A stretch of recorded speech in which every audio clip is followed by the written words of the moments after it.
কোরআনে জিন সম্পর্কে অনেক তথ্য দেওয়া হয়েছে। অনেকে জিন আছে এটা বিশ্বাস করে না, এ সম্পর্কে কিছু বলেন।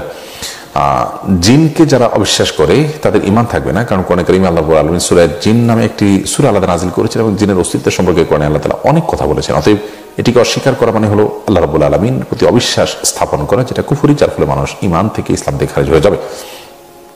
আর জিনের অস্তিত্ব এটা যে আছে সেটা বোঝার জন্য জিনে ধরা রোগীগুলোকে নিয়ে অ্যানালাইসিস করাটা যথেষ্ট।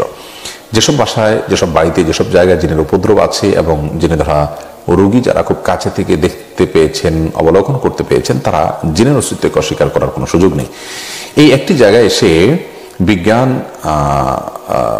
কোরআনের কাছে অন্তত পরাস্ত হতে এবং কোরআনের কাছে সারেন্ডার করতে বাধ্য।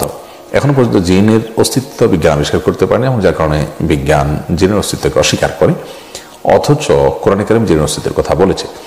যারা জিনে ধরা রোগী কাছে থেকে এক নয় বরং একাধিক বহু রোগী দেখেছেন, তারা বলতে পারবেন যে এর কোনো বৈজ্ঞানিক ব্যাখ্যা পৃথিবীতে কেউ এখনো পর্যন্ত করাতে পারেনি এবং পারবেও না। হ্যাঁ, কিছু কিছু জেনে ধরা রোগী আমরা জানি যে জেনে ধরা রোগী আসলে সেটা মানসিক রোগী বা অন্য কিছু, কিন্তু কিছু কিছু আছে যেগুলো জেনে ধরার রোগী সত্যি, সেগুলোর কিন্তু কোনো ব্যাখ্যা বিজ্ঞান দিতে পারবে না। ধরুন একজন মানুষ একটা বাঁশের খুব চিকন একটা ডালের উপর উঠে বসে আছে, বিজ্ঞানের কি ব্যাখ্যা দিবে? কোনো ব্যাখ্যা দিতে পারবে না। ব্যক্তিগতভাবে অনেক জেনে ধরা রোগীকে আমি দেখেছি যে কোরআনে কারীমের তেলাওয়াত যখন করে তখন তাদের হাত পা সব বাঁকা হয়ে আছে এবং রিংয়ের মতো বাঁকা হয়ে যায়, ভয়ঙ্কর অবস্থা হয় এবং চিৎকার শুরু হয় তাদের। কিন্তু আপনার এই যে অবস্থাটা হয়, এই অবস্থাটা কিভাবে হয়? আমি নিজের চোখে এক ভদ্রলোককে দেখেছি, তার পায়ের যে পাতাটা, এই পাতাটা এরকম এরকম বাঁকা হয়ে যাচ্ছে কোরআনে কারীমের তেলাওয়াত এবং আজান শুনলে।